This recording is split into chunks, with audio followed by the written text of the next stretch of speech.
Halo, selamat datang di YouTube channel Sinopsis Sinetron. Kali ini kita akan mengulas sinopsis sinetron dari Jendela SMP. Akhirnya sinetron terbaru garapan Sinemart yang segera ditayangkan di SCTV muncul juga. Dari Jendela SMP.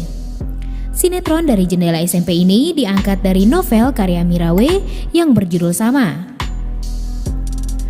Dari Jendela SMP sendiri akan menghadirkan beberapa bintang muda yang tak asing lagi di layar kaca.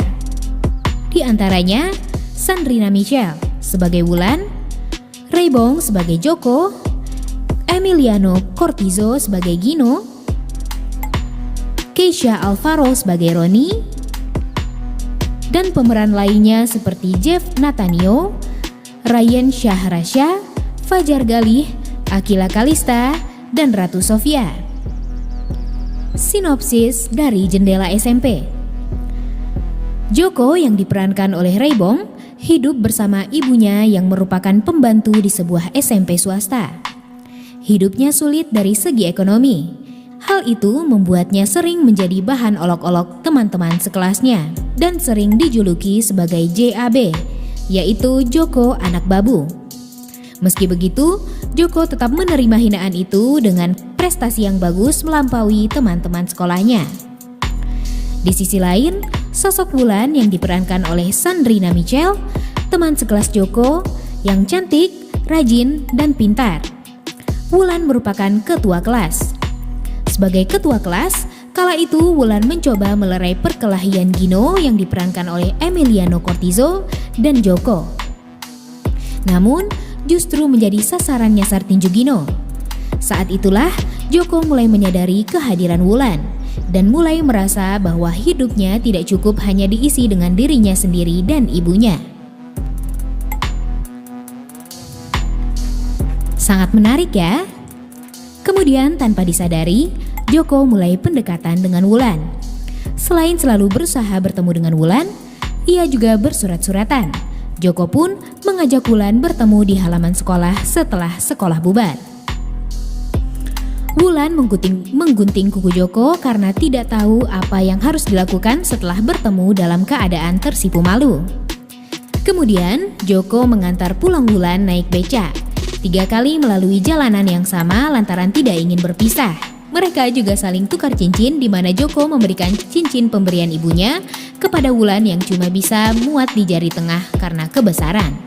Sementara itu, Wulan memberikannya cincin yang cuma bisa muat di jari kelingking Joko karena kekecilan.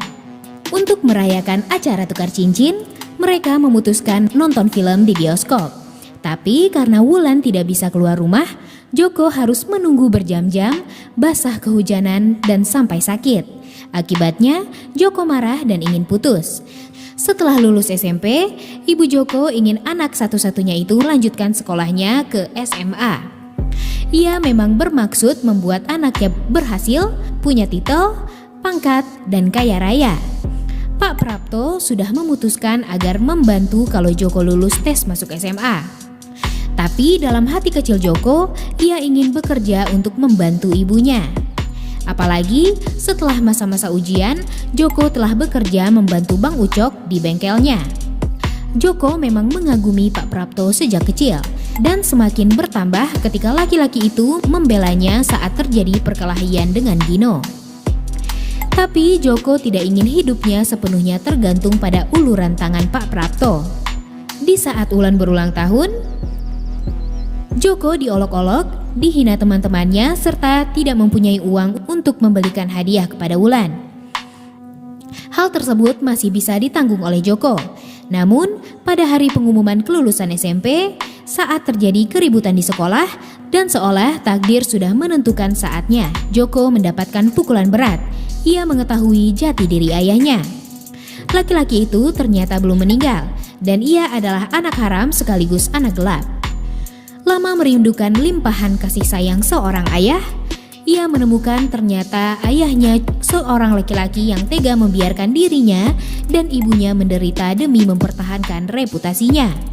Joko tentu saja kecewa pada ayah biologisnya, marah pada ibunya, dan kehilangan harapan akan hidupnya. Dan cuma Wulanlah yang mencoba memberikan penghiburan di tengah-tengah kegalauan perasaannya.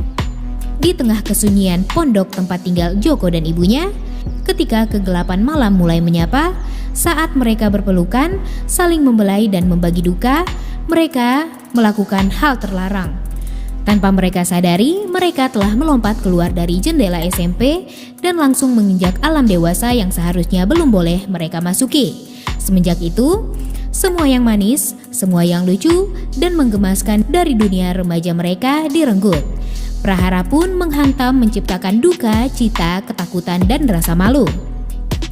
Namun di tengah-tengah gejolak yang terjadi, cinta itu masih ada, dan Jok mesti berjuang dalam kedewasaan yang prematur untuk mempertahankan cinta masa remajanya. Wah, gimana menurut kalian sinopsis sinetron dari Jendela SMP ini? Tulis di kolom komentar ya. Sinetron dari Jendela SMP ini akan segera tayang di SCTV. Jangan lupa ditonton ya. Jangan lupa subscribe channel YouTube Sinopsis Sinetron ya. Dan jangan lupa like, komen, dan subscribe. Thank you.